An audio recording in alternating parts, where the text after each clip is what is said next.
Hey everyone, what's up? I'll tell you what's up. You're going to be living with a roommate next year. Probably, maybe. And if you're not living with a roommate next year, you could probably get away with not watching this. But for those of you who are taking the next step of sharing a living space with another human being, well, I've got a few tips for you. Tips for somebody living with a complete stranger, as well as tips for somebody living with their best friend. I've personally done both of these things, so give me some cred. First off, we'll talk about the more frightening of the two, living with a complete stranger, or somebody you don't know that well. You may have found this person online and decided you wanted to live with them, or you may have just left your roommate decision up to fate. Either way, the getting to know you process is the same. The first thing you need to do is to get in contact with them before you move in. Whether it be on Facebook or Twitter or even a phone call, you'll want to communicate with them. This is especially important for figuring out what kind of things you need to bring to the room. Unless you want to end up with 2 TV sets, it's probably something you're going to want to talk about ahead of time. But definitely don't limit your chatter to just what do you want to bring.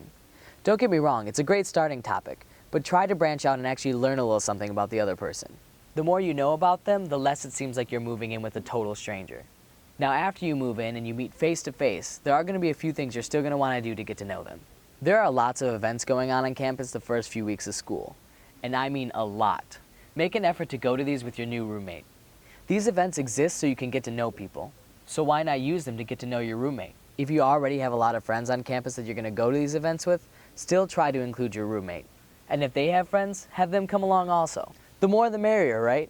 Don't pass up on this golden opportunity to hang out with your new roommate, because at the end of the day, that's who you have to live with.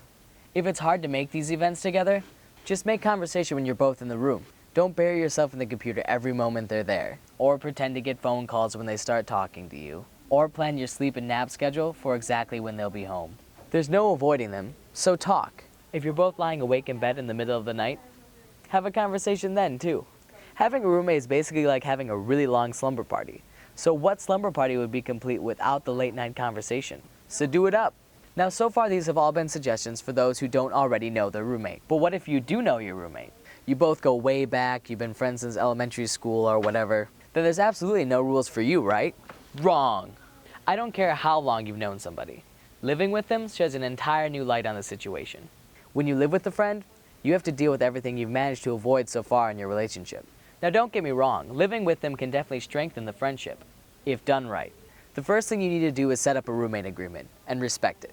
This is actually something you should do regardless of who your roommate is. But I'm bringing it up now because most people that live with a friend bypass this step. Don't bypass this step. Everybody needs to set up boundaries. Whether it be clean the room every weekend or rules for no TV after a certain time. You need to make sure you have this agreement with your roommate. It will keep you sane. Another thing that can put strain on the friendship/roommate pact is spending too much time with each other. This is especially a problem for those that may not know other people on campus. You're going to be tempted to spend every waking moment with your friend. Instead, you should try and make new friends and find clubs and fun activities that you can do away from each other.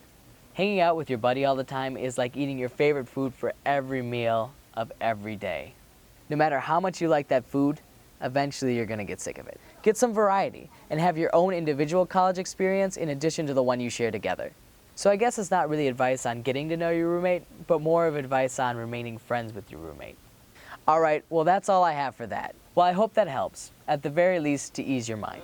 Just remember that your roommate is in the same boat that you're in, and they're probably watching this video also. Alright, well if you have any questions, you know the drill. Goodbye, friends. Alright, well that's all. Alright.